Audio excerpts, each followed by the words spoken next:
왕 이정은 광화문 집에 적힌 끔찍한 내용을 도저히 믿을 수가 없습니다. 북방 오랑캐의 침략을 피해 두창현 용담골로 몸을 피한 연종대왕은 그곳까지 오랑캐들이 도달하려는 움직임이 보이자 자신이 도망갈 시간을 벌기 위해 용담골의 백성들을 방패막이로 이용하려는 계획을 짜고 명을 내립니다. 하지만 연종대왕의 명에 불복하고 백성들의 편에 섰던 무관이 한 명 있었고 결국 그는 그 자리에서 파직당하고 백성들을 지키고자 홀로 마을에 남습니다. 그는 최길상 대감과 함께 연종대왕을 호종한 무관으로 큰 키에 출중한 무예 실력을 가지고 있었지만 혼자로는 역부족이었죠. 그렇게 그는 홀로 백성들을 지키다가 결국 사망하게 되고 그렇게 백성들의 원한까지 안고 지독한 원한귀가 된 것으로 보입니다. 13회에는 팔척귀의 정체가 드러나고 본격적으로 팔척귀를 천도하려는 움직임이 시작됩니다. 여기가 바로 중요한 전환점인데요. 여리가 언급했던 화덕차사, 바로 불에 타 죽은 영혼을 인도하는 저승사자를 의미하죠. 그 존재가 이야기의 키가 될 것으로 보입니다. 그렇다면 여리는 어떻게 화덕차사를 부를 수 있을까요? 사실 이 일은 과거에도 한 번 시도된 적이 있습니다. 바로 넙덕이 팔척귀를 제압하려고 저승사자를 부르려 했지만 실패한 사건이 있었죠. 그때 넙덕을 도와 함께 움직였던 존재가 있었으니 바로 가섭 스님이 모시고 있는 노스님입니다.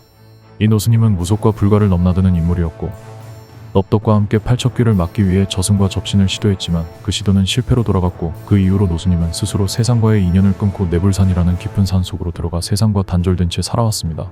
하지만 13회에서 다시 노스님의 진짜 정체가 드러날 가능성이 매우 큽니다. 여리는 넙덕의 외손녀이자 무속적 능력을 물려받은 인물이죠. 팔척귀를 제압할 마지막 희망이 여리에게 있다는 걸 안 노스님은 이제야 비로소 그 일을 해낼 때가 왔다고 판단하고 다시 세상의 진짜 모습을 드러내는 겁니다. 그렇게 여리는 노스님의 도움을 받아 화덕차사를 부르는 의식을 치르게 되고 그 장면은 이 드라마에서 가장 강렬한 하이라이트 중 하나가 될 것으로 예상됩니다. 화덕차사가 등장한다면 단순한 퇴마의 차원을 넘어서 팔척귀가 얽힌 원한의 실체를 제대로 알게 될지도 모릅니다. 그리고 윤갑의 혼령을 뱉어내며 윤갑이 자신의 육신을 차지하고 있는 강철이와 그 옆에 있는 여리를 마주하게 되면 어떤 변화가 생기게 될지 이 또한 주목할 포인트죠. 여리와 강철이는 이 모든 상황을 풀어내기 위해 어떤 선택을 하게 될까요? 왕 이정, 여리, 강철 그리고 내불산의 노스님까지 얽히면서 13회는 팔척귀와의 중요한 격돌이 될 수도 있을 것으로 보입니다.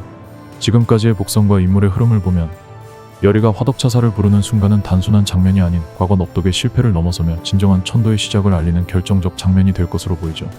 이제 정말 이야기가 무르익어가고 있네요. 좋아요 한번 눌러주시고 13회 예고편 분석 계속 이어갑니다.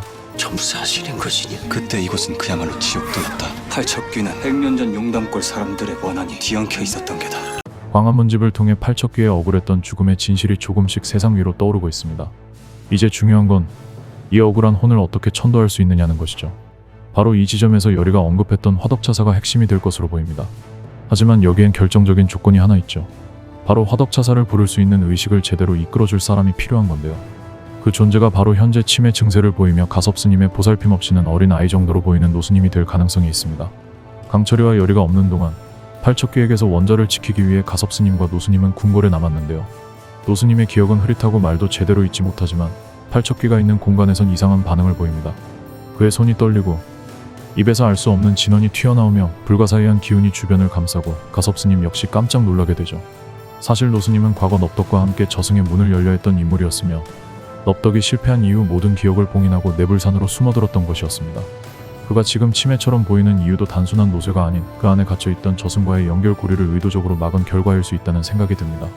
그러던 중 팔척귀의 기운에 접촉한 노스님은 마치 봉인이 풀리듯 스스로를 깨우게 됩니다. 화덕의 문이 다시 열릴 때가 되었구나. 그 순간 노스님의 눈빛이 바뀌고 고요하던 공기가 흔들리기 시작합니다.